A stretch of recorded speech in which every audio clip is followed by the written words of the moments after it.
BJP Yuva Morcha के अध्यक्ष और बीजेपी सांसद तेजस्वी सूर्या ने क्या कहा, आपको सुनाते हैं। उनसे बात की हमारे संवाददाता टी राघवन ने।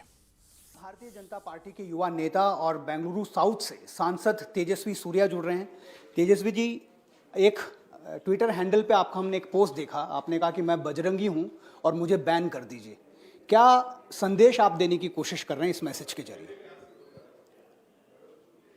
भैया, आपको पता ही है, कर्नाटका हनुमान जी की धरती है। रामायण में जो किष्किंधा के बारे में उल्लेख हुआ है वो इसी कर्नाटका के अपने किष्किंधा होस्पेट में है। हनुमान जी की जन्मभूमि कर्नाटका है और यहाँ करोड़ों करोड़ों हनुमान जी के भक्त हैं। और कल कांग्रेस पार्टी ने उनके मैनिफेस्टो में बजरंग दल को और बजरंगियों को बैन करने की बात उन्होंने मैनिफेस्टो में कहा है। ये पूरे कर्नाटका के करोड़ों करोड़ों हनुमान भक्त के अपमान है। और आपको याद होगा 26/11 के बाद, टेररिस्ट अटैक होने के बाद, राहुल गांधी ने अमेरिका के कॉन्सुलेटों के साथ बात करते वक्त भारत में हिंदू टेरर एक बहुत बड़ा मुद्दा है और भारत इससे बचना है, ऐसे उन्होंने एक बयान दिया था। बाद में ये विषय विकीलीक्स में लीक हो चुका था। सो ये जो बजरंग दल को और पीएफआई को इक्वल तरीके से देखने का ये जो साजिश है, ये फिर एक बार देश में हिंदू टेरर के बोगी को शुरू करने का एक साजिश है। This is a conspiracy of the Congress party to recreate the bogey of Hindu terror. इससे क्या फर्क पड़ेगा सर? क्योंकि हमने देखा कि बहुत शार्प रिएक्शंस हुई हैं आपकी तरफ से, आपकी पार्टी के बाकी नेताओं की तरफ से। कांग्रेस जो माहौल है कर्नाटक में चुनाव का, क्या लगता है ये एक सेल्फ गोल किया है कांग्रेस ने? आपको ऐसा लगता है इस मुद्दे को छेड़कर? सेल्फ गोल ऐसे चीज पे मैं बात नहीं करता हूं।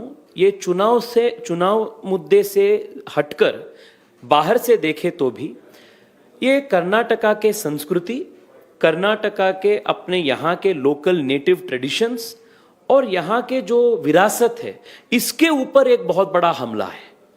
इसका राजनीतिक परिणाम क्या होगा इसको आप देखिए 10 तारीख को। पर I don't want to approach this from a political angle. पर मैं इतना ही कह सकता हूं, अपने कर्नाटका के कोस्टल एरियाज में बजरंग दल आज भी हिंदू समाज के फर्स्ट लाइन ऑफ डिफेंस है।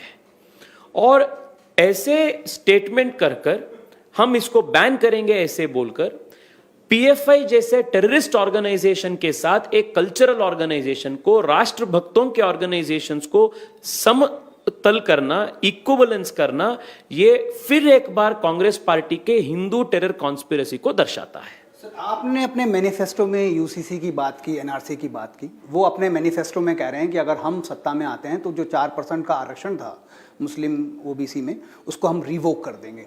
तो इसको आप किस तरह से देख रहे हैं कि क्या ये वापस जो आपका एक लगातार चार्जेस होते हैं कि मुस्लिम अपीसमेंट हो रहा है, वो ये कह रहे हैं कि हम सबको समान देखते हैं, उनको इकोनॉमिकली वीक हैं, उनके लिए हमें आरक्षण देना जरूरी है? आप ही बोलिए, इसके ये अपीजमेंट के अलावा क्या है?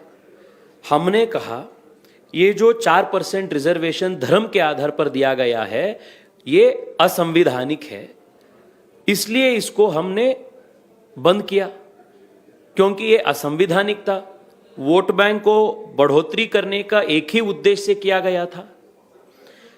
और आज कांग्रेस पार्टी ने इसके अलावा भी ये 4% रिजर्वेशन जो बड़े बड़े ओबीसी समाज को, गरीब समाज को पार्टी ने दिया है, सरकार ने दिया है, इसको हम वापस करेंगे। असंवैधानिक जो रिजर्वेशन था उसको हम वापस करेंगे, ऐसे एक बार बोला है। दूसरा, एंटी कन्वर्शन बिल हम अपने सरकार जिसको लागू किया है, इसको हम बंद करेंगे, ऐसे कांग्रेस पार्टी ने बोला है। एंटी काउ स्लॉटर बिल जिसको भारतीय जनता पार्टी की सरकार ने लागू किया है, इसको भी हम वापस लेंगे, ऐसे कांग्रेस ने बोला है। पीएफआई के प्रेशर में आकर, दबाव में आकर बजरंग दल को भी हम बैन करेंगे, ऐसे मैनिफेस्टो में बोले हैं। ये सब आपको क्या दर्शाता है? ये सब एक ही चीज को दर्शाता है कि कांग्रेस पार्टी कर्नाटका में पूर्ण रूप से हतोत्साहित हो चुके हैं, फ्रस्ट्रेटेड हो चुके हैं। उनको भारतीय जनता पार्टी के डबल इंजन सरकार के जो विकास के मुद्दे हैं, इसको ठीक तरीके से अटैक करना या सामना करने के लिए उनके पास कुछ नहीं है। इसलिए फिर एक बार कर्नाटक के चुनाव को पोलराइज करने का, कम्युनलाइज करने का, ध्रुवीकरण करने का एक प्रयास कांग्रेस पार्टी ने जोरदार कर रहा है। इंडिया टीवी हर वक्त हर जगह डाउनलोड करने के लिए सर्च करें India TV news Google play store या ऐप स्टोर पर।